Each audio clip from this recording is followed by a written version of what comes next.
사울의 외적인 승리와 내적인 패배에 관해 말씀을 드렸습니다. 오늘은 사무엘의 경건의 비밀에 대해서 이야기하고자 합니다. 오늘 본문 제목은 경건의 비밀입니다. 경건의 비결, 경건의 비결입니다. 사무엘은 일평생 선지자로서 경건하게 살아왔습니다. 선지자로서 하나님 말씀을 사울 왕과 이스라엘 백성에게 전하여 복종케 했습니다. 이스라엘 지도자로서 블레셋 공격을 물리치기도 했고 사울에게 기름 부어 왕으로 삼기도 했고 왕과 백성들이 끊임없이 하나님 말씀을 전해 이스라엘 백성들이 갈 길로 인도했습니다. 하나님의 뜻에 순종하도록 지도를 했습니다. 그리고 사무엘은 사무엘상 12장에서 자신이 부정한 이득을 취하지 않았고 남을 속이지 않았고 뇌물을 받지 않았고 그리고 압제하지 않았다는 것을 말했습니다.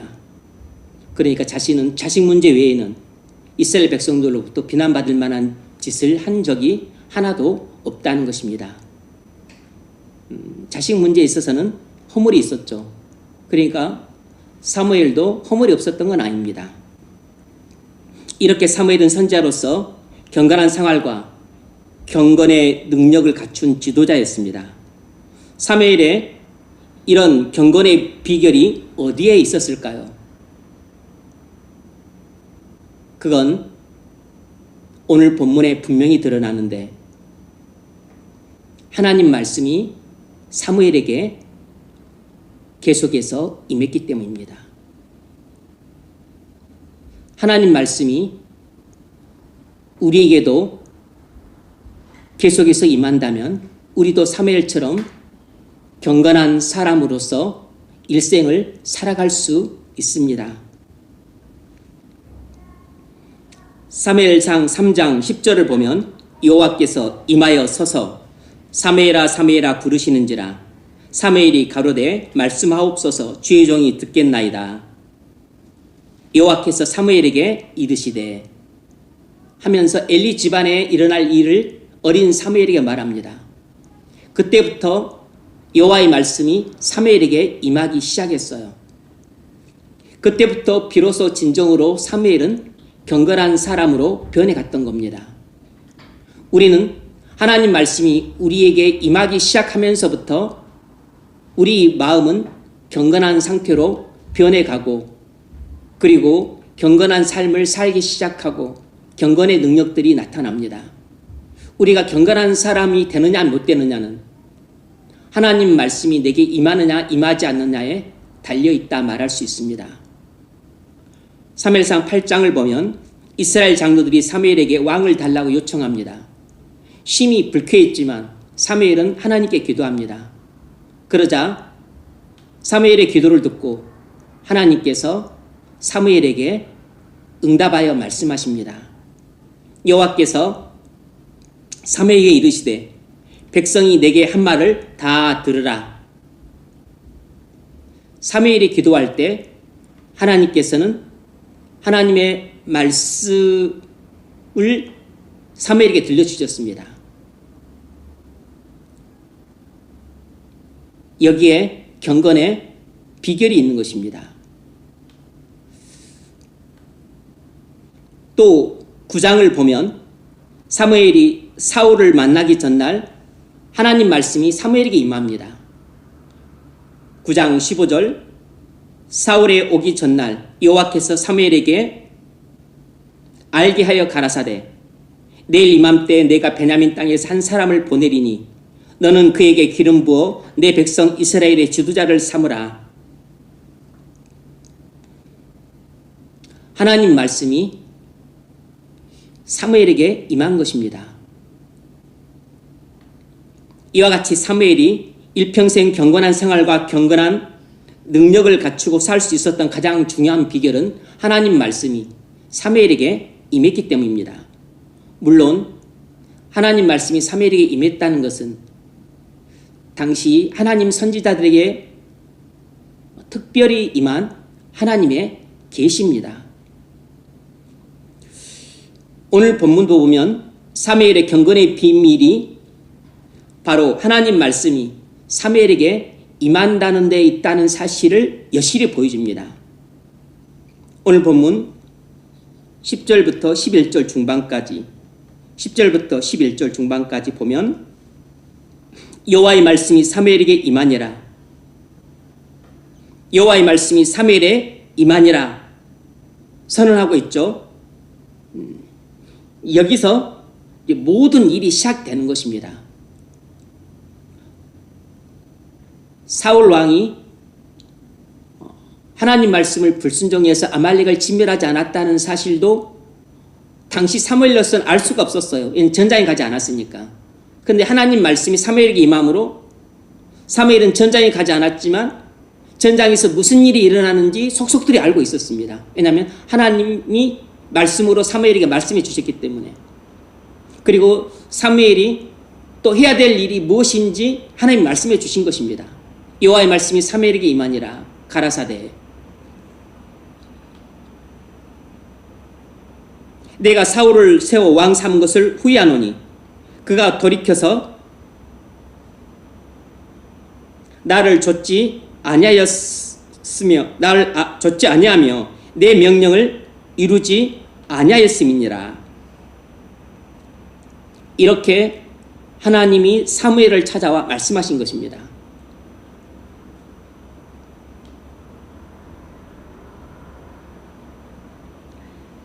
그러자 사무엘이 어떻게 반응을 했습니까?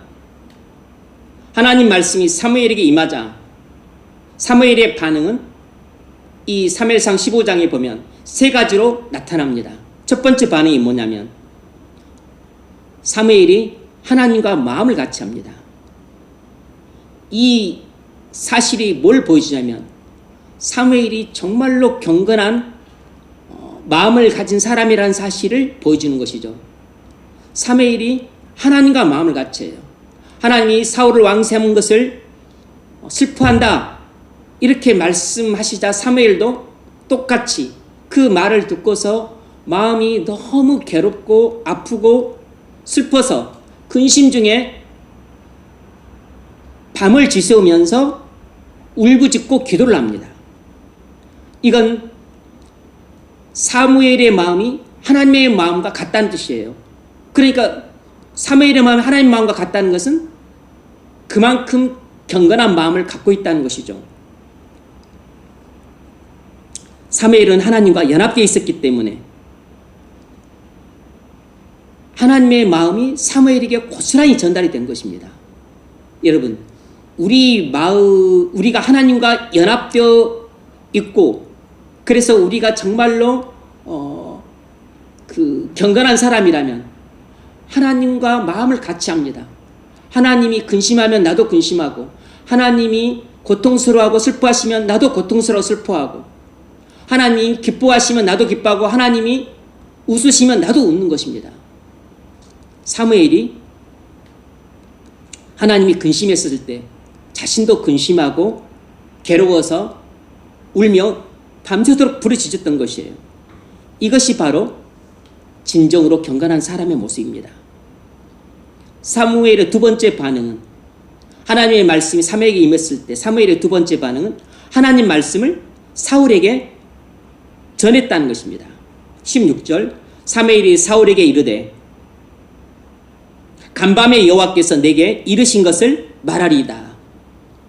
간밤에 여호와께서 내게 말씀하신 것을 내가 그대로 전하리이다.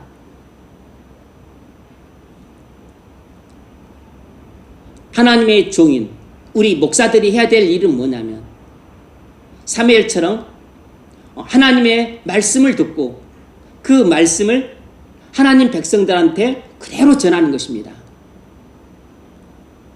할 수만 있다면 뭘 더하지도 않고 빼지도 않고 하나님이 하나님 백성들에게 전하라고 주신 말씀을 내가 먼저 받아서 그 말씀을 하나님 백성들에게 고스란히 전하는 것이에요. 물론 좀 더 쉽게 풀어 설명하죠.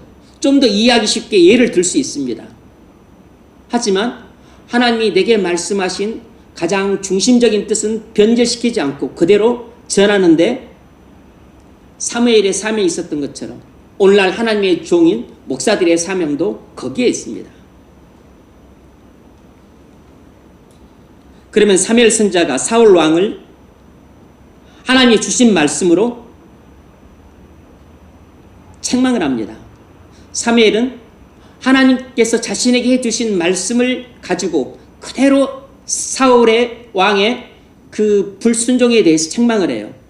그것이 17절로 19절에 나옵니다. 17절로 19절 같이 한번 읽습니다. 시작.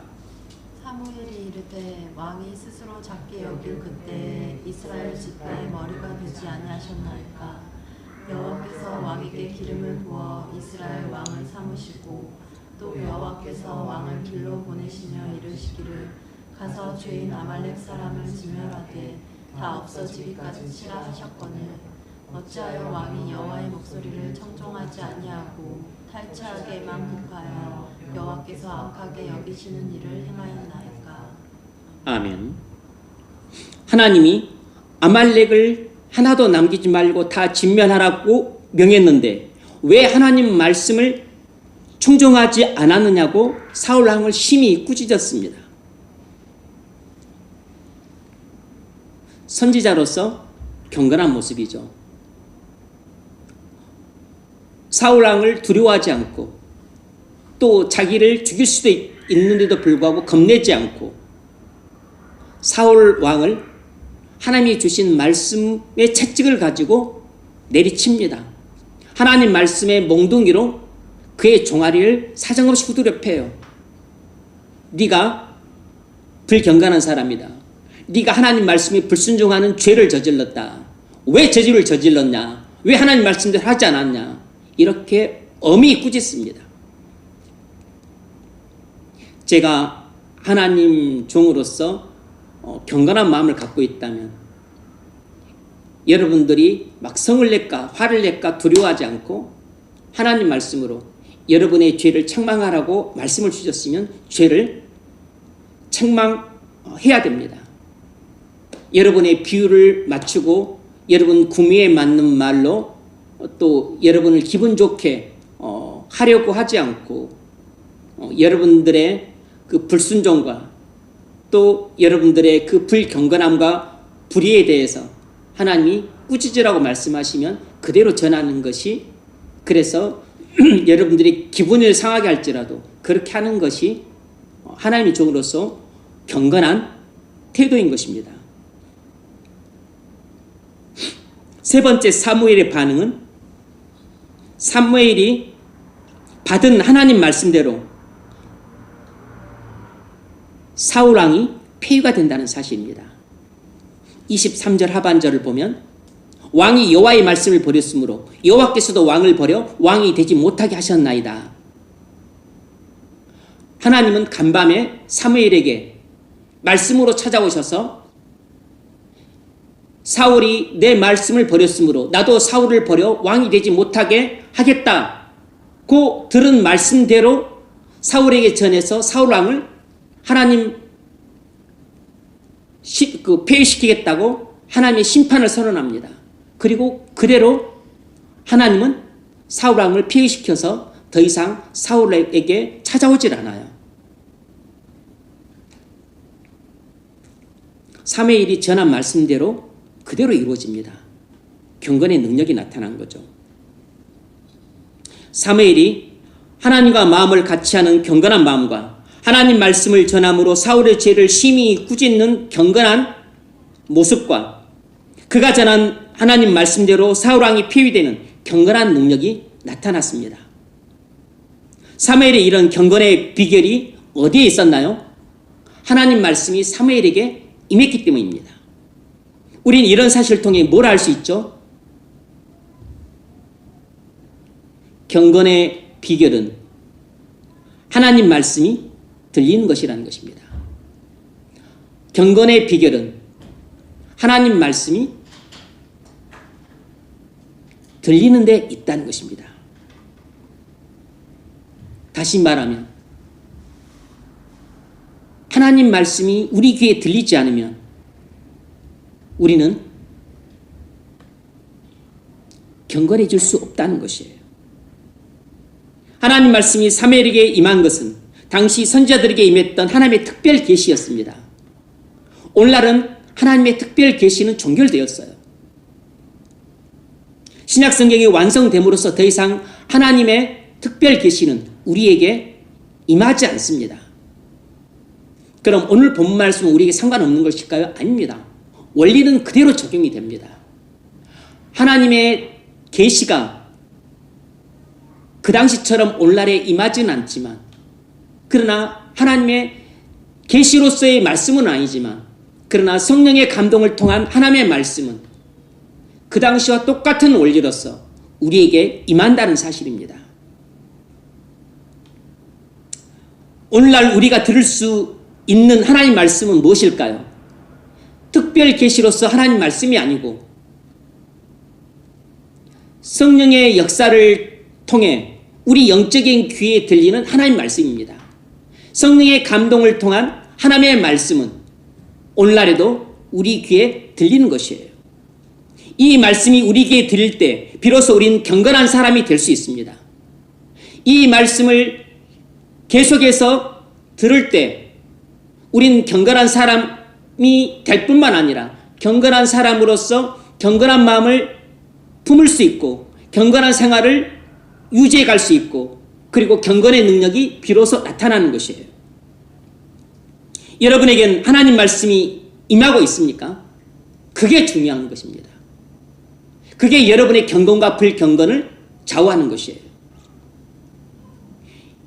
여러분은 성령의 감동을 통한 하나님의 말씀이 여러분의 귀에 들려주고 있습니까? 들려질 때 우리의 불경건한 마음이 경건한 마음으로 바뀝니다. 우리의 불경건했던 생활들을 고치고 경건한 생활로 나가게 돼요. 이것이 여러분의 경건을 결정짓습니다. 하나님의 말씀이 임하지 않으면 경건한 사람이 될 수도 없고 경건한 마음도 품을 수가 없고 경건하게 살 수도 없고 경건의 능력이 나타나지도 않아요. 사울이 왜 실패한 인생이 된 줄 아십니까? 하나님 말씀이 임하지 않았기 때문입니다. 사울이 실패한 인생으로 끝나고 만 것은 하나님 말씀이 사울의 귀에 들리지 않았기 때문이에요. 사무엘 선지자가 아무리 사울에게 하나님 말씀을 전해도 하나님의 말씀은 사울의 귀에 한 번도 제대로 들린 적이 없었습니다. 뿐만 아니라 사울은 개인적으로도 하나님의 말씀을 들어본 적이 없어요. 그가 묵상을 통해서 하나님의 말씀을 들었다는 기록이 없고 기도를 통해서 하나님의 말씀을 들었다는 기록도 없어요. 사울은 80평생 하나님의 말씀을 들어본 적이 없습니다. 사울은 80을 살면서 하나님의 말씀이 사울의 귀에 들리질 않았어요. 그게 사울의 비극이었습니다. 사울이 80평생 불경건한 사람으로 살 수밖에 없었던 이유는 하나님의 말씀이 그 귀에 들리지 않았다는 데 있습니다. 여러분 귀에는 하나님의 말씀이 들리십니까? 교회를 나오고 있다고 해서, 예배를 드린다고 해서, 단순히 성경을 읽는다고 해서, 기도를 한다고 해서 하나님의 말씀이 귀에 들리고 있는 건 아닙니다.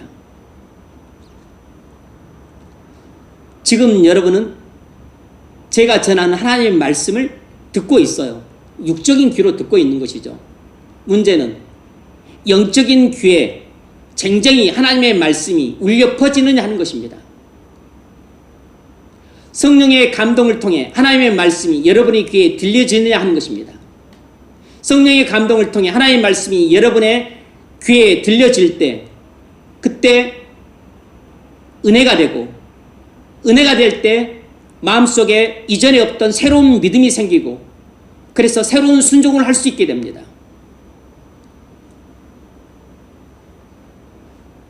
날마다 하나님의 음성을 듣고 살고 계십니까? 하나님의 음성이 들리지 않는 것은 우리 고통이고 슬픔이고 비극입니다. 우리가 교회를 다니지만 불경건한 사람으로 남아있는 건 하나님의 말씀이 내게 들리지 않고 있기 때문이에요. 내가 죄악된 습관을 끊지 못하고 계속해서 죄악에 주는 쾌락의 삶 속에 빠져 지내는 것은 내 귀에 하나님의 말씀이 들리지 않고 있기 때문입니다. 내게 경건한 마음도, 경건한 생활도, 경건한 능력도 없는 건 하나님의 말씀이 도무지 내 귀에 들리지 않고 있기 때문이에요. 일평생 하나님의 말씀이 들리지 않게 되면 우리는 일평생 불경건한 사람으로서 사울처럼 살다가 실패하는 인생으로 끝나고 말게 됩니다. 무서운 일이죠. 그러므로 하나님의 말씀이 내 귀에 들리느냐 들리지 않느냐는 내 인생의 성공과 실패를 결정하게 되고, 내가 경건한 사람으로 사느냐 불경건한 사람으로 사느냐를 결정짓는 관건이 됩니다. 우리가 사무엘처럼 경건한 사람으로서 충성된 종이 되려면 어떻게 해야 되겠습니까? 하나님의 말씀이 우리 귀에 반드시 들려져야 됩니다. 하나님의 말씀이 내게 임해야 돼요. 우리가 하나님 말씀이 우리 귀에 들려지게 하려면 어떻게 해야 됩니까? 하나님의 말씀이 내게 임하려면 어떻게 해야 될까요? 우리가 하나님 말씀을 들을 때 겸손한 마음으로 그리고 믿음으로 들어야 됩니다.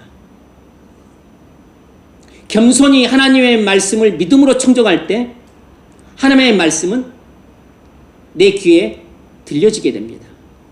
사무엘상 3장 9절에서 엘리 제사장이 어린 사무엘에게 하나님의 말씀을 듣는 법을 가르쳐 줍니다. 여기에 하나님의 말씀이 우리 귀에 들리는 비결이 담겨 있죠. 엘리 제사장이 어린 사무엘에게 이렇게 하나님의 말씀을 들으라고 가르쳐 줍니다. 사무엘상 3장 9절, 여호와여 말씀하옵소서, 주의 종이 듣겠나이다. 여호와여 말씀하옵소서, 주의 종이 청종하겠나이다. 이렇게 들으라는 것입니다. 하나님이 내게 찾아와서 사무엘아 사무엘아 이렇게 너를 찾아온다면 너는 하나님께 이렇게 화답하라는 것입니다. 여호와여 말씀하옵소서, 주의 종이 청종하겠나이다. 그러니까 우리가 하나님의 말씀을 듣고자 한다면, 우리가 하나님 앞에 섰었을 때 우리는 하나님께 항상 이런 심정으로 하나님의 말씀에 귀를 기울여야 돼요. 여호와여 말씀하옵소서, 주의 종이 청종하겠나이다. 하나님의 말씀이 언제 우리 귀에 들려지게 될까요? 하나님의 말씀이 우리 귀에 들려질 때가 있습니다. 언제 들려지게 되죠? 제가 간략하게 한 5가지를 이야기하고 오늘 설교를 마치려고 합니다. 하나님의 말씀이 우리 귀에 언제 들려지게 될까? 첫 번째는 예배 때 설교를 통해서입니다. 우리가 설교를 듣는다고 해서 하나님의 말씀이 다 내 귀에 들려지는 건 아니에요. 설교는 근본 하나님 말씀입니다. 설교는 근본 하나님이 하나님의 종을 통해서 하나님의 백성들에게 주시는 하나님 말씀이에요. 여러분이 이런 순수한 믿음을 갖고 겸손히 하나님 말씀에 귀를 기울이면 하나님의 음성이 여러분 귀에 들려지게 됩니다.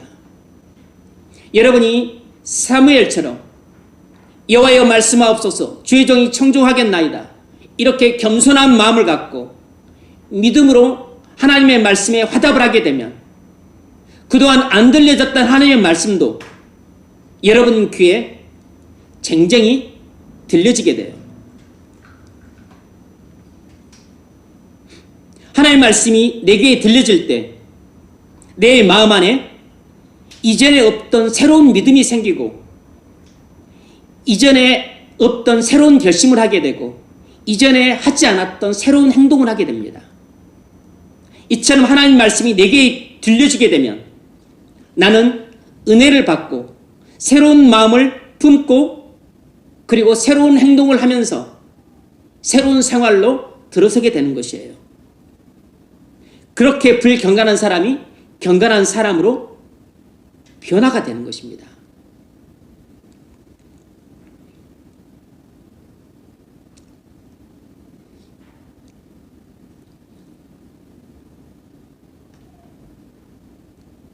인천에 있는 뭐 순복음교회 최성규 목사님이라고 계시는데 그분은 여의도 순복음교회 이제 집사님이셨어요. 열심히 이제 섬기다가 이제 신학교를 다니게 되었고 그래서 이제 인천으로 가서 교회를 세우라는 이제 조영기 목사님 그 말씀을 듣게 되었어요. 지시를 받았습니다. 그런데 마음에 두려움이 가득했습니다. 근데 이 이제 당시 최성규 뭐 전도사였죠. 기도를 했습니다. 하나님, 제가 내 눈을 갖고 사역하고 싶지는 않습니다. 두 눈으로 사역하고 싶습니다. 당시 안경을 쓰고 있었어요. 그래서 나는 두 눈으로 사역하고 싶습니다. 그렇게 뭐 기도를 한 2달 가까이 했습니다. 그런데 어느 날 예배를 드리는데 그곳에는 이제 그 뭐 또 이렇게 그 신유에 관한 그 일들을 많이 하잖아요. 그래서 어느 날 목사님이 이제 설교를 마치고 그러더랍니다. 참 이상한 내가 응답을 받았다고. 혹시 여러분 중에 내 눈으로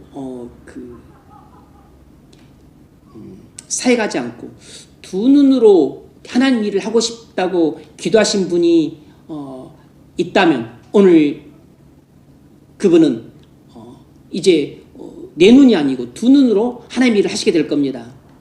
이런 말씀을 하셨어요. 그러니까 그분이 완전히 그냥 전기에 감전된 것처럼 큰 충격을 받았습니다. 그래서 이건 완전히 내 기도에 하나님의 응답이다. 그리고 자신에게 주신 하나님의 말씀이라는 확신이 왔습니다. 그리고서 자기 호주머니에 있던 그 안경 지갑에 있던 안경을 오른손으로 그냥 완전히 깨뜨려 버렸어요. 이 말씀을 믿자. 이제 나는 안경 없어도 볼 수 있다.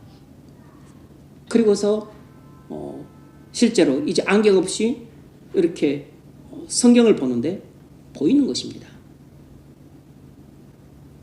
그래서 그 이후로부터는 안경 없이 책도 보고 또 사역도 하고 할 수 있게 되었다는 것이에요. 예배 때 설교를 통해서 하나님의 말씀이 내 귀에 들려집니다. 여호와여 말씀하옵소서 주의 종이 청종하겠나이다. 이런 겸손한 마음을 갖고 하나님 말씀을 믿음으로 화답하는 사람에게는 하나님의 말씀이 그 귀에 안 들려질 수가 없어요. 그래서 조금 허접한 설교에도 은혜를 받게 되는 겁니다. 뭐 그냥 아주 너무 지극히 평범하고 예와투성이 설교에도 놀랍게 은혜를 받고 그리고 경건한 사람으로 변화가 되어가요. 여러분도 예배 때 하나님이 여러분에게 주시는 말씀이 귀에 들려지기를 바랍니다. 그럴 때 여러분의 마음이 새로워지면서 경건한 마음을 품게 되고 경건한 사람으로 변화되어 갑니다. 그런 은혜가 있기를 바랍니다. 두 번째로는 언제 우리가 하나님의 말씀이 귀에 들려지느냐? 개인 묵상을 통해서입니다. 우린 개인적으로 성경을 묵상할 때 하나님의 음성을 들을 수 있습니다. 시편 119편 97절 98절을 보면 여호와여 내가 주의 법을 어찌 그리 사랑하는지요 내가 종일 그것을 묵상하나이다. 지금 이 시인은 하나님 말씀을 종일토록 묵상을 해요. 그 결과가 뭐냐면 주의 계명이 항상 나와 함께하므로 그것이 나로 원수보다 지혜롭게 하나이다. 이 시인은 다윗으로 이겨지는데 다윗은 이처럼 매일같이 성경 묵상을 통해 하나님의 음성을 들었습니다. 그리고 그 다윗의 귀에 들려진 하나님의 음성은 다윗을 모든 원수들보다 지혜롭게 했어요. 스승들보다 총명이 더 낫게 했습니다. 여러분이 묵상을 통해서 하나님의 음성이 여러분의 귀에 들려지게 되면 여러분은 원수들보다 지혜롭게 되고, 그리고 여러분을 가르치고 지도하는 저보다도 훨씬 더 총명하게 됩니다. 묵상에서 하나님의 음성이 들릴 때, 그때 하나님의 말씀은 꿀송이처럼 내 심령에 달게 느껴지게 돼요.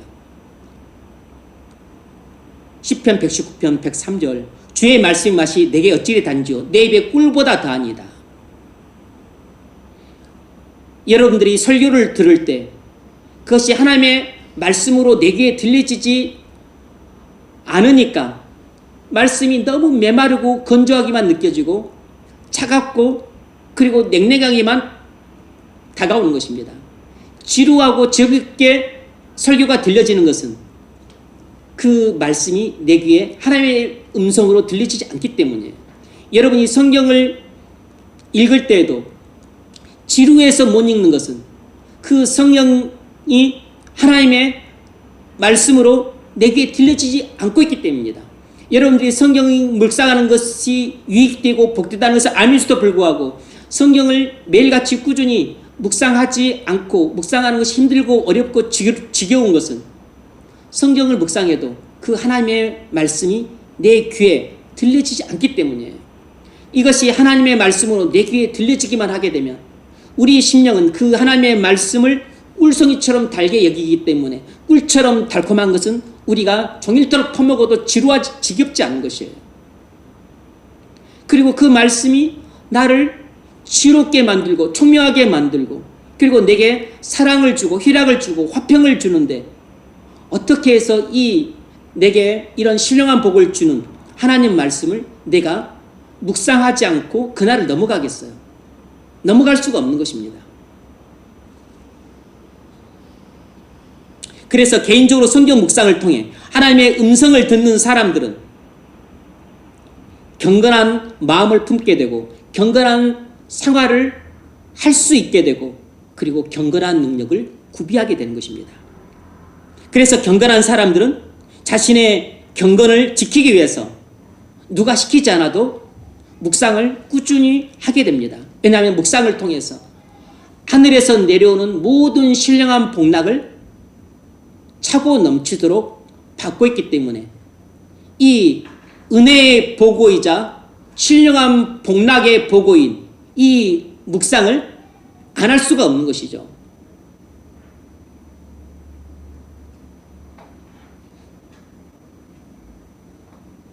그래서 경건한 사람들은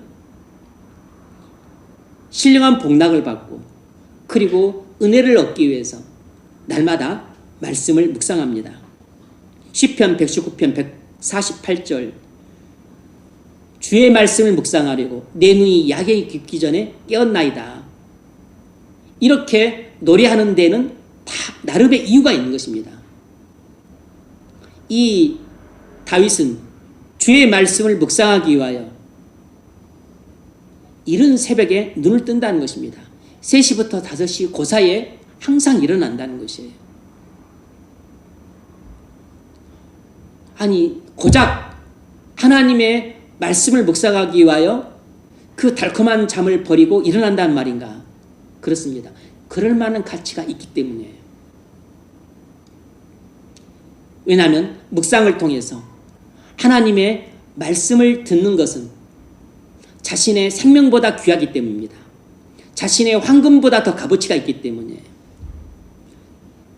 나라를 얻는 것보다 훨씬 더 큰 하나님을 얻을 수 있기 때문입니다.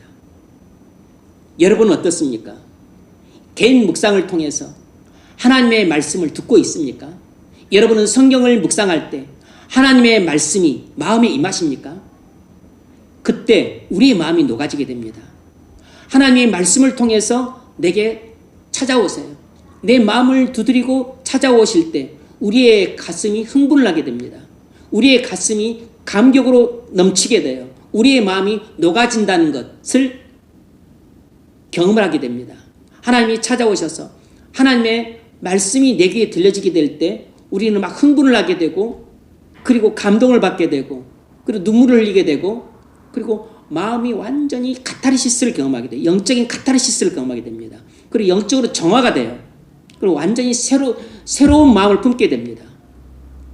그래서 미움은 간곳 없고 사랑이 채워지고, 그리고 시기 질투는 간곳 없고 관용이 채워지게 되고, 그리고 복수심과 원수에 대한 미움은 사라지게 되고 용서가 생기게 되고, 그리고 좁아 터졌던 마음들이 넓어지게 됩니다. 이것이 바로 불경건한 마음이 경건한 마음으로 바뀌는데, 하나님의 말씀이 임할 때 이런 놀라운 마음의 변화가 일어나는 것입니다. 우리도 이런 개인적인 묵상을 통해서 하나님의 말씀이 우리에게 임해지기를 바랍니다. 그럴 때 우리도 사무엘처럼 하나님 앞에 경건한 사람으로 일생을 보낼 수 있습니다. 세 번째는 기도를 통해서 하나님의 음성이 우리 귀에 들려지게 됩니다. 사울은 기도를 통해서 하나님의 음성을 들었다는 기록이 없습니다. 성경을 아무리 이잡듯 찾아도 사울이 기도를 통해서 하나님의 음성을 들었다는 기록이 없어요. 물론 하나님께 뭔가를 묻기 위해서 하나님을 찾았다는 것은 있지만, 개인적으로 하나님께 기도를 통해서 하나님의 음성을 듣고 교제했다는 기록이 없어요. 그러나 사무엘은 기도를 통해서 하나님의 음성을 수시로 들었습니다. 그는 문제만 생기면 하나님께 기도했고, 사울의 기도를 듣고서 하나님은 말씀을 하셨어요. 사무엘상 8장 6절, 사무엘이 여호와께 기도하며 여호와께서 사무엘에게 이르시되 백성이 내게 한 말을 다 들으라. 사도 바울도 하나님께 기도할 때 하나님의 음성을 들었습니다. 사도 바울이 자신의 육체의 가시인 지병을 고쳐달라고 3번이나 기도했습니다. 다른 사람은 죽은 사람도 살리고 독사에 물린 사람도 살리고 병자들도 고쳤지만 자신의 지병만큼 못 고쳤습니다. 그런데 하나님이 바울의 기도를 듣고 응답하셨어요. 바울이 기도할 때 하나님의 음성이 바울의 귀에 들렸습니다. 내 은혜가 네게 족하도다. 이는 내 능력이 약한 데서 온전하여 짐이니라.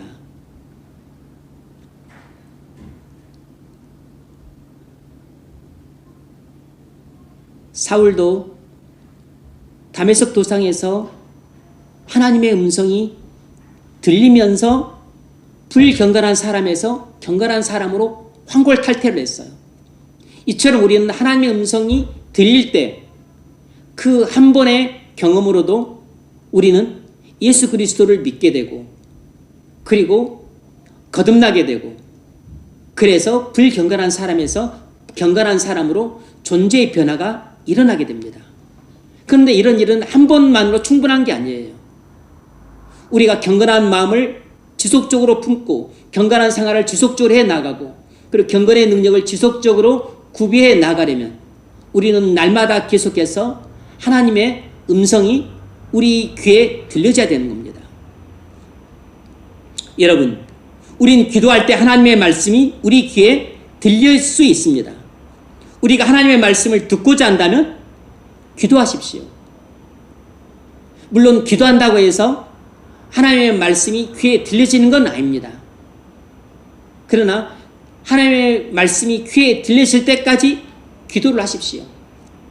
그러면 10번 기도를 했는데 안 들려지다가도 11번째 하나님의 음성이 들려질 때가 옵니다. 100번 기도했는데도 안 들려지면 101번째 하나님의 음성이 들려질 때가 옵니다. 우리가 하나님의 말씀을 듣고자 한다면 기도하셔야 돼요. 기도할 때 성령의 역사를 통해 영적인 귀에 하나님의 음성이 들려집니다. 그런 하나님의 음성이 들려질 때 비로소 우리 마음속에 확신이 생겨요. 기도하기 전에 우리 마음은 늘 걱정으로 가득 찬 채 기도 자리에 나갈 때가 많아요. 불안과 두려움에 사로잡혀서 기도 자리에 나갈 때가 많습니다. 수심이 가득해서 문제를 해결하지 못해서 어떻게 해야 될고 어떻게 해야 될고 걱정 근심을 안고 기도 자리에 나갈 때가 많습니다. 그런데 기도할 때 하나님의 말씀이 내 귀에 들려지게 되면 언제 그러냐는 듯이 걱정, 근심, 불안, 두려움이 봄눈녹처럼 사라지면서 마음속에 평안이 자리 잡을 때가 있는데 그것은 하나님의 말씀이 내 귀에 들려져서 내 마음속에 확신이 생겼기 때문입니다. 하나님의 말씀이 내 귀에 들려질 때만 우리 마음속에 없던 확신이 생기게 돼요. 의심이 확신으로 생기게 됩니다. 불신이 믿음으로 바뀌게 돼요. 그때 비로소 걱정, 근심, 불안, 두려움이 우리에게 평안으로 바뀌게 되는 겁니다. 그러므로 매일 꾸준히 기도를 하십시오. 길을 걸어가면서도 전철 안에서도 무시로 성령 안에서 구하고 간구하고 부르짖으세요. 하나님의 음성이 전철 안에서도 들릴 수 있습니다. 그래서 다윗은 항상 새벽을 깨우며 기도했던 겁니다. 뭐하러 기도했을까요? 왕으로서 물질의 부족함이 없는데 이제 더 이상 높아질 지위도 없는데 무병장수를 위해서도 아니었습니다. 다윗이 기도했던 한 가지 이유는 오직 하나님의 말씀을 듣기 위해서였습니다. 시편 119편 147절 내가 새벽전에 부르짖으며 주의 말씀을 바라싸우며 다윗이 새벽 전에 일찍 일어나서 하나님 전에 나가 기도했던 이유는 도움을 위해서인데 어떤 도움이냐면 하나님이 내게 말씀해 주시기를 바라는 도움, 하나님의 말씀이 내 귀에 들려지는 것, 그것이 다윗이 원했던 도움이에요. 다윗이 원했던 은혜입니다. 다윗이 원했던 복은 하나님의 말씀이 내 귀에 들려지는 것이었어요. 그러므로 우리가 기도를 통해서 얻어야 될 국률이 있다면 그건 하나님의 말씀이 내 귀에 들려지는 것입니다. 우리가 기도를 통해서 꼭 얻어야 될 은혜가 있다면 하나님의 말씀이 내 귀에 들려지는 것입니다. 우리가 기도를 통해서 꼭 얻어야 될 신령한 복이 있다면 그건 하나님의 말씀이 내 귀에 들려지는 것이에요. 하나님의 말씀이 내 귀에 들려지는 것은 우리가 황금 덩어리, 골드바 한 덩어리를 얻는 것보다 훨씬 더 값어치 있는 축복입니다. 기도할 때 하나님의 말씀이 들려지는 것은 내가 집 한 채를 거저 얻는 것보다 훨씬 더 큰 축복이에요. 우리가 기도할 때 하나님의 음성이 내게 들려지는 것은 사랑하는 배우자를 만나는 것보다 훨씬 더 큰 축복입니다. 여러분, 기도를 통해서 하나님의 음성을 들으려고 하십시오. 하나님의 말씀이 내게 들려지면 우리는 경건한 사람으로서 경건하게 살 수 있지만 하나님의 음성이 내 귀에 들려지지 않으면, 무엇보다도 기도를 해도 들려지지 않으면 우리는 답답하고 괴롭고 깝깝한 심정으로 그렇게 인생을 살다가 그냥 무기력하게 살다가 그리고 볼품없이 살다가 그렇게 질이 멸렬하게 돼요. 내가 아무리 좋은 학교를 나오고 인물이 좋고 집안이 넉넉하고 재물이 넉넉해도 하나님의 말씀이 들리지 않는 그런 사람은 사울처럼 불행한 인생을 살게 됩니다. 사울은 농부로 살다가 왕이 되었습니다. 개천에서 용이 났어요. 엄청난 신분의 상승을 이루었습니다. 세상적으로 보자면 이거 완전히 성공한 인생이에요. 완전히 성공한 인생입니다. 그러나 영적으로 보자면 그는 완전히 실패한 인생입니다. 사울처럼 불행한 인생도 없다 할 정도로 사울은 불행한 인생이었습니다. 왜죠? 사울이 실패한 인생, 불행한 인생으로 끝난 이유가 뭡니까? 하나님의 말씀을 누구보다도 잘 들을 수 있는 위치에 있으면서도 하나님의 말씀을 한 번도 들어본 적이 없기 때문입니다. 하나님의 말씀이 들리지 않으면 우리의 인생은 실패로 끝나고 불행으로 끝납니다. 하나님의 말씀이 우리 귀에 들려지게 될 때 우리는 재정 상황에 관계없이 우리는 성공하는 인생이 되고, 그리고 또 내 건강과 상관없이 나는 행복한 인생이고, 그리고 지금 내가 처한 형편 상황과 상관없이 나는 완전히 하나님의 사랑을 받는 복된 인생이 되는 것이에요. 그러므로 여러분, 기도를 통해서 하나님의 말씀을 들으십시오. 하나님의 음성이 내 귀에 들려질 때까지 기도를 하십시오. 우리의 기도의 목표는 30분이냐 1시간이냐 그게 아니고, 우리의 기도의 목표는 하나님의 말씀이 내 귀에 들려지느냐 들려지지 않느냐예요. 하나님이 내 마음을 두드리고 찾아와서 문을 열라. 그래서 하나님이 내게 말씀하실 때까지, 내게 확신을 주실 때까지, 내게 놀라운 평안을 주실 때까지 기도를 하십시오. 하나님의 음성이 귀에 들리게만 한다면 우리의 모든 불신과 의심은 확신으로 바뀌고, 걱정, 불안, 두려움은 평화로 바뀌게 될 것입니다. 그리고 무엇보다도 불경건한 사람이 경건한 사람으로 바뀌게 돼요. 이 일은 하나님의 말씀이 들려질 때 일어납니다. 네 번째, 우리는 언제 하나님의 말씀이 귀에 들려지느냐? 네 번째는 목사의 지도와 상담을 통해서 하나님의 말씀이 내 귀에 들려질 때가 있습니다. 바로 오늘 본문이 그와 같은 상황이에요. 오늘 본문이 하나님의 종 선지자로서 사무엘이 사울을 찾아가서 이제 그를 지도 편달하고 있는 것입니다. 그의 불순종과 하나님이 진멸하라고 했는데 왜 아말렉을 진멸하지 않았냐 하는 그의 불순종을 책망하고, 그리고 그를 바른 길로 지도하고, 그래서 그를 회개의 길로 이끌어서 그를 바른 사람으로 세우고자 하는 것이 사무엘 선지자가 가지고 있던 그 사명이었습니다. 그래서 사무엘 선지자는 사울 왕을 하나님 말씀으로 지도 편달하기 위해서 찾아갔습니다. 그래서 그를 지도하는데 그가 자꾸 핑계를 대고 변명을 대고 자기 합리화를 하고 있는 것입니다. 그래서 사무엘이 사울 왕을 어쩔 수 없이 심히 꾸짖을 수밖에 없었고 엄히 책망할 수밖에 없었어요. 하지만 그 말씀 속에서 사무엘은 지금 하나님의 말씀을 전하고 있는 것입니다. 사울이 어린아이처럼 겸손한 마음으로 이 사무엘의 엄히 책망하는 말을 들었더라면 그 속에서 그는 하나님의 말씀이 귀에 들려졌을 겁니다. 아, 지금 하나님이 나의 죄악을 책망하고 계시구나. 나를 지금 회개 자리로 초대하고 계시는구나. 얼른 내가 내 죄를 깨닫고 그래서 애통하는 마음으로 하나님께 용서를 구해야 되겠다. 그리고 빨리 하나님께 죄 용서를 구하고 내가 또 새로운 마음을 갖고 또 새롭게 살아야 되겠다.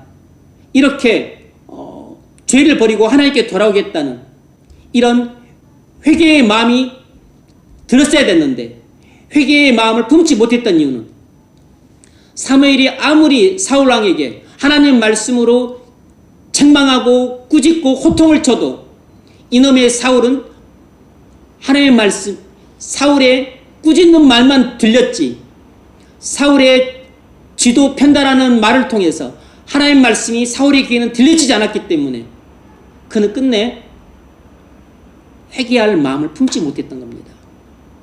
나중에 가면 뒤에 뭐 회개하는 신용을 하지만 그건 마지못해서 그냥 회개하는 신용을 한 것이지 진정한 회개가 아니에요. 이미 진정한 회개는 그는 완전히 놓쳐버렸습니다.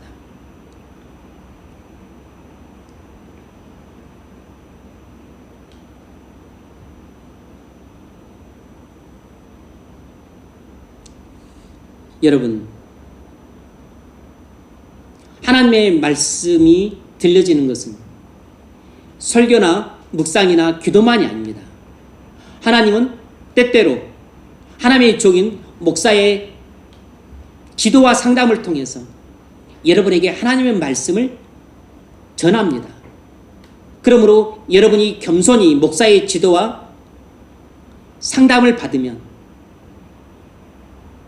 하나님의 말씀이 여러분의 귀에 들려질 때가 많다는 사실을 기억하셔야 됩니다. 물론 목사의 모든 말이 다 하나님의 말씀인 것은 아니에요.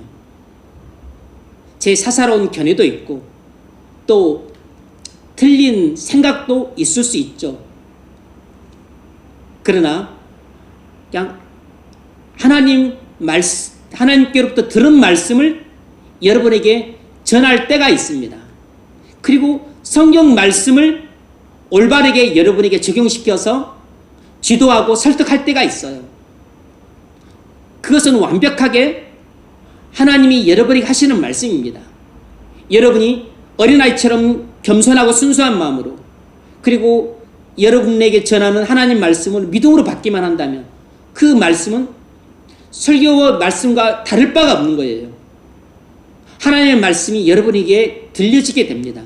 그 목사의 지도와 상담을 통해 전해지는 하나님의 말씀이 여러분의 귀에 들려지게 되면 바로 여러분은 푸른 물가로 인도를 받게 되어서 생수를 마시게 되고 푸른 초장으로 인도를 받아서 꿀을 먹게 되고 그리고 시냇가로 인도를 받아서 생수를 마시게 되므로 영혼이 살지고 기름지고 윤택함을 얻게 되는 것입니다.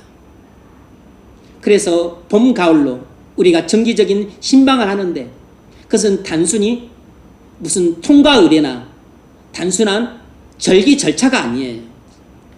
그런 것도 없지는 않지만 정기적인 신방을 통해서 또 여러분들을 상담하고 또 여러분들을 지도 편달하는 것입니다. 하나님이 사무엘이 사울 왕을 그냥 자의로 찾아온 게 아니고 하나님이 보내신 것입니다. 제가 여러분을 정기적인 신방뿐만 아니고 때로 어떤 일을 통해서 전화를 통해서나 아니면 개인적인 면담을 통해서 여러분들을 만나서 지도하고 편달하고 또는 책망하고 꾸짖고 아니면 또 가르치고 또 상담할 때 그것은 근본적으로 단순히 그 문제를 해결하고 이렇게 해라 저렇게 해라 단순한 어떤 지시나 명령 이런 정도가 아니고 근본 목적은 여러분을 푸른 초장으로 인도하고 쉴만한 물가로 인도하기 위한 목적인 것이에요. 여러분을 주님이 돌보는 그 울타리 목장 안으로 인도하기 위함인 것입니다. 여러분에게 이 사람이랑 결혼하라 뭐 이 집에 살아라 저 집에 살아라 뭐 이거 해라 마라 그런 구체적인 이야기는 잘 하지 않습니다. 모든 결정은 여러분이 하는 것이에요. 모든 선택은 여러분이 하는 것입니다. 다만 이제 제가 확실한 것은 매번은 아니지만 중요한 일이 있었을 때는 제가 말을 함부로 하지 않습니다. 그래서 기도를 통해서 하나님께서 주신 말씀을 만을 전하려고 그래요. 꼭 그럴 때가 있습니다. 그냥 그때가 언제냐면 조금 비상사태 아주 긴급하고 중요한 순간입니다.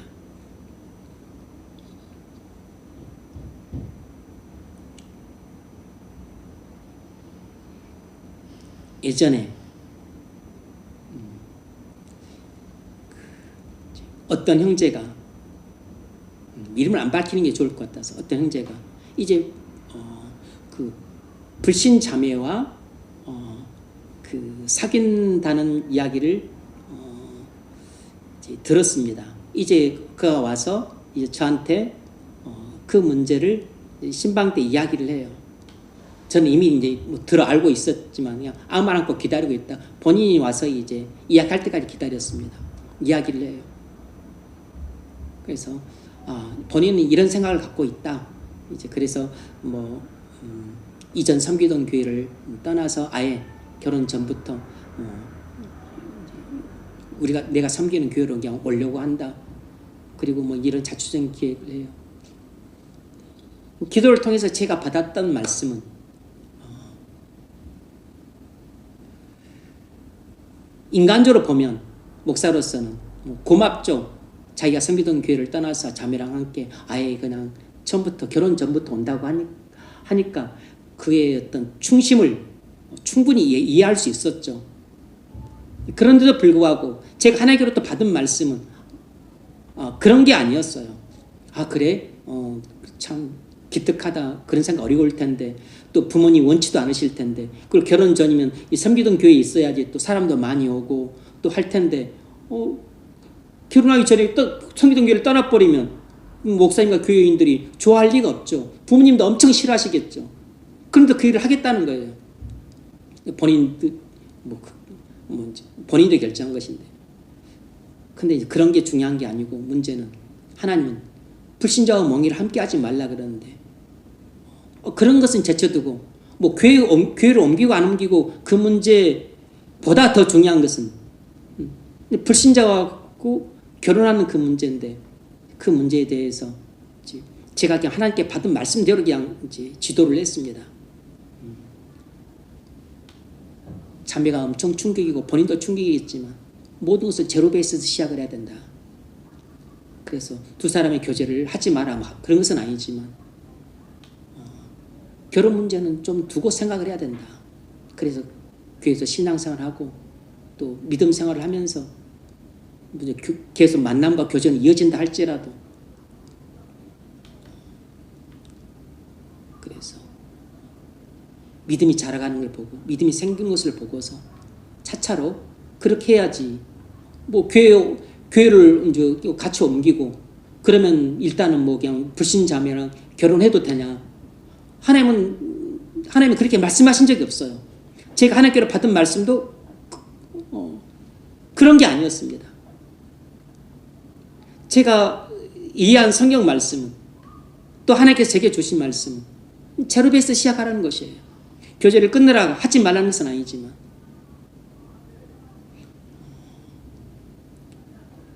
결혼을 염두에 두고 만났긴 했겠지만 그래도 만나서 그냥 전도해서 데리고 온 자매 정도로 생각하고서 그래서 하나님이 결혼 인도하시면 결혼하는 거고 인도하지 않으면 인도하지 않는 것으로 그래서 하지 않는 것으로 그렇게 해야지 하고 말고를 당신이 뭔데 당신 마음대로 결정하느냐 하나님 인도하신 대로 결정을 해야지. 본인도 충분히 수긍을 했습니다. 제가 지금 그냥 대충 요약해서 하나님한테 본인도 충분히 수긍을 했어요. 왜냐하면 제가 맞는 말을 했을 뿐만 아니라 하나님의 말씀을 대로 전했으니까. 근데 문제는 그 불신 자매가 그걸 당연히 소화를 못하죠. 당연히 이해를 못하고 소화를 못할 줄 알았습니다.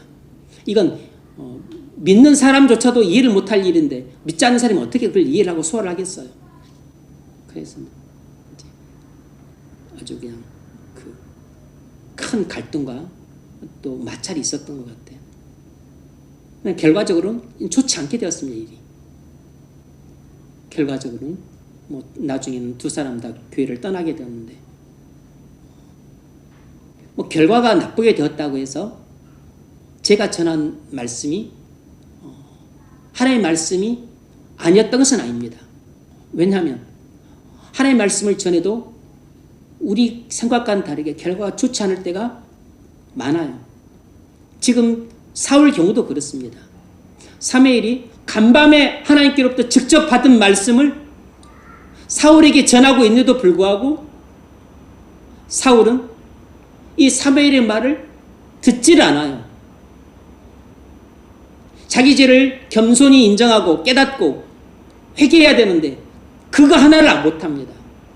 끝내 변명으로 일관하다가 나중에는 하나님의 심판을 선언받고 내침을 당하게 돼요. 그래서 결국 사울의 인생은 여기서 완전히 추락을 하게 됩니다.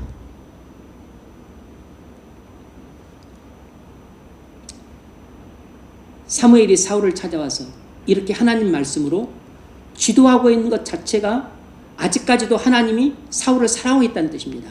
아직까지도 하나님이 사울을 버리지 않고 그를 푸른 초장으로 인도하시고 쉴만한 물가로 인도하시고자 하시는 선한 목자의 마음을 갖고 계시다는 뜻이에요.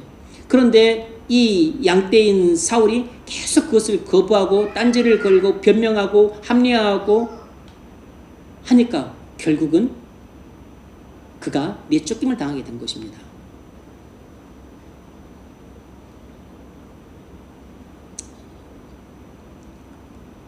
올해 있었던 일 중에 어떤 형제에게도 제가 하나님 말씀께로부터 받은 말씀을 전했습니다. 아니, 그런 때는 이제 제 생각은 줄이고 또 제 사견 같은 것을 가급적 말하지 않으려고 애를 써요. 왜냐하면 어차피 그 같은 말이고 그런 말로는 설득이 안 되니까. 그래서 하나님께서 제게 주신 말씀을 갖고 전했습니다. 그런데 콧방귀를 뀌더라고요. 그래서 그냥 어쨌든 결과가 좋지 않게 되었어요.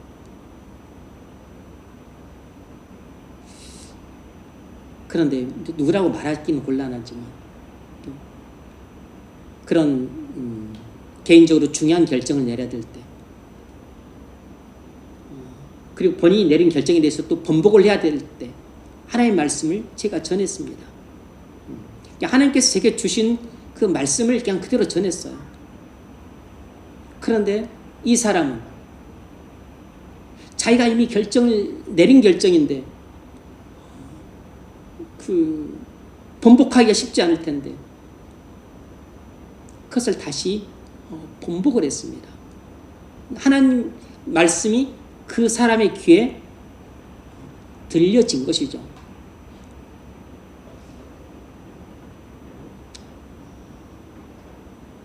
그러나 어떤 경우는 상황이 똑같고 케이스가 똑같아도 하나님의 말씀이 한마디도 들리지 않는 경우가 있습니다. 그런 때는 아무 말도 안 합니다. 제가 아무 말도 하질 않아요. 어차피 제 생각에서 무슨 말을 하고 제 소견에 어떻게 설득을 하려고 시도할 수는 있어도 그게 다 헛소리로 들릴 것이고 쓸데없는 소리로 들릴 것이 뻔하기 때문에 아예 말을 안 합니다. 하나님이 제게 기도 가운데 주신 말씀을 하는 거예요. 그럼에도 불구하고 다수는, 어떤 경우는 또 다수는 듣질 않습니다. 아예 콧방귀도 뀌지 않고 아예 순종하지 않아요. 왜죠? 하나님의 말씀이 귀에 들리지 않기 때문입니다. 목사의 지도 편달이 목사의 소견으로 생각합니다. 목사의 말로 생각해요. 목사의 생각으로 생각합니다. 물론 그럴 때가 있어요. 없는 건 아닙니다. 하지만 목사가 하나님의 말씀을 받아서 지도하고 편달할 때는 그건 하나님의 말씀이에요. 겸손하고 순수한 마음으로 들으면 그게 하나님의 말씀이라는 것을 삼척 정도도 알 수 있습니다. 그래서 어떤 사람들은 그 말씀을 들어요. 불경건함에도 불구하고 그 말씀이 귀에 들릴 때가 있습니다. 전혀 들을 것 같지 않아요. 제가 전하면서도 이 사람은 듣기 어려울 거다 하는데도 놀랍게 불구하고 제 생각과는 완전히 다르게 하나님의 말씀을 순종을 해요. 하나님의 말씀이 귀에 들린 것입니다. 여러분, 하나님의 말씀이 우리 귀에 들리는 것은 설교나 묵상이나 기도를 통해서 일반적으로 들려요. 일반적으로. 그러나 목사의 지도와 편달을 통해서도 하나님의 말씀이 들려질 수 있다는 사실을 명심하셔야 됩니다. 마지막 5번째로는 일상생활 가운데 성령의 감동을 통해서 하나님의 말씀이 들려주곤 합니다. 이건 창세기 12장을 보면 잘 알 수 있어요. 아브라함이 롯의 목자들과 자신의 목자들이 서로 다투어서 이제 서로 헤어지야만 했습니다. 그래서 롯은 눈을 들어 이제 보기 좋은 땅으로 건너갔고, 그리고 아브라함은 그냥 가나안 땅에 머물렀었을 때 아브라함이 은혜롭게 이를 결정짓고 또 하나님의 인도하심을 따라 일을 해결했어요. 그러자 아브라함은 뭐 묵상을 하거나 기도를 한 것도 아닌데 하나님이 찾아오셨습니다. 아브라함이 일상생활 가운데 하나님의 인도를 따라 순종하는 삶을 살았을 때 하나님이 아브라함이 찾아오신 것이에요. 아브라함아, 눈을 들어 저 들판을 보라. 동서남북을 보라. 저 땅을 네 발이 밟는 곳을 내가 네 자손에게 주리라. 이렇게 말씀을 하세요. 여러분, 하나님은 우리가 일상생활하는 가운데 하나님의 인도를 따라 순종할 때 때때로 우리를 찾아와서 말씀을 하십니다. 하나님의 말씀이 우리 귀에 들려질 때가 있어요. 그러니까 꼭 뭐 성경을 묵상하거나 기도할 때만 하나님의 음성이 들려지는 게 아닙니다. 우리가 성령의 인도를 따라서 그리고 성령 충만한 가운데 살아갈 때일수록 성령의 감동을 통해서 하나님의 말씀이 훨씬 우리 귀에 정정히 들려질 때가 많습니다. 그럴 때 우리는 늘 은혜 속에 살게 되고 감격 속에 살게 돼요. 기쁨이 충만하게 되고 은혜가 강물처럼 우리의 심령이 넘쳐 흐르는 삶을 살 때는 하나님의 음성이 일상생활 가운데서도 수시로 들려요. 수시로 마음을 성령께서 감동시켜서 하나님의 음성이 들리게 됩니다. 그때가 우리 인생의 행복한 때입니다. 지상에서 살 때 그때가 우리가 말할 수 없이 지극한 복락을 누리는 때예요. 그런데 우리가 가장 지복을 누리는 것은 저 영광스러운 하나님 나라에서 하나님의 음성을 눈앞에서 듣습니다. 매일같이 들어요. 그리고 저 멀리 떠나 있어도 하나님의 음성이 들립니다. 천국에서 삶이 영생 복락인 이유는, 지복인 이유는 그 복되시고 은혜로우시고 영광스러우신 하나님의 음성이 매일같이 우리 귀에 들려지기 때문입니다. 여러분, 얘기는 엄마 노랫소리, 엄마 말을 들을 때 마음의 평안을 얻어요. 엄마 냄새를 맡을 때 마음이 평안해지고, 엄마 음성을 들을 때 마음이 평안해지고, 그리고 또 엄마 손길이 닿을 때 마음이 평안해져요. 우리 영혼도 마찬가지입니다. 하나님의 손길이 닿을 때 우리 마음에 평안이 오고, 하나님의 음성이 들릴 때 우리 마음에 평안과 기쁨과 사랑이 넘치고, 하나님의 숨결이 느껴질 때 평안한데, 바로 천국에서의 영생의 삶이 그런 삶인 것이에요. 그럼 우리가 이 땅을 살아갈 때도 예배 때뿐만 아니라 묵상과 기도뿐만 아니라 목사의 지도와 편달을 들을 때뿐만 아니라 일상생활 가운데서도 성령의 감동을 통해 하나님의 음성이 들려진다면 이보다 더 복된 생활이 어디 있겠습니까? 바로 하나님의 음성이 들려질 때 우리는 경건한 삶을 살아갈 수 있습니다. 말씀을 맺겠습니다. 경건의 비결은 하나님의 음성이 들려지는 데 있어요. 여러분, 하나님의 음성이 여러분의 귀에 들려지기를 바랍니다. 예배 때 설교를 통해서, 개인 묵상을 통해서, 기도를 통해서, 그리고 무엇보다 일상생활 속에서 성령의 감동을 통해 하나님의 말씀이 들려지기를 바랍니다. 그럴 때 우리는 경건한 사람으로 변화됩니다.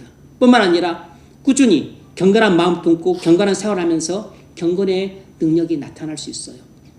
그럴 때 우리가 가정을 변화시키고 직장을 세우고 그리고 나라를 세우고 교회를 풍케할 수 있습니다. 그런 은혜가 있기를 주의 이름으로 축원합니다.